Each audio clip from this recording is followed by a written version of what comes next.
खरूज, नायटा किंवा जांघेतील गचकरणं या सर्व प्रकारचे फंगल इन्फेक्शन मुळापासून नष्ट करण्याची ताकद या आयुर्वेदिक पानांमध्ये असते.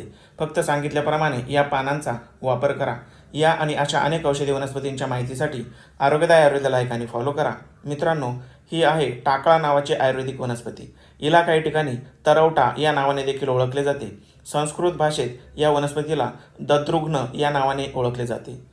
दद्रुघ्न म्हणजे सर्व त्वचा विकारांचा नाश करणारी ही वनस्पती आहे.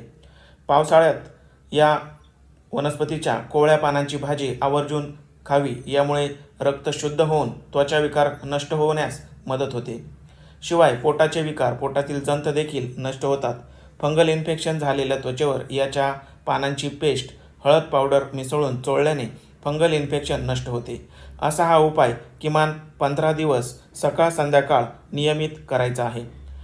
उपाय आवडल्यास गरजवंतांना देखील हा व्हिडिओ शेअर करा. धन्यवाद.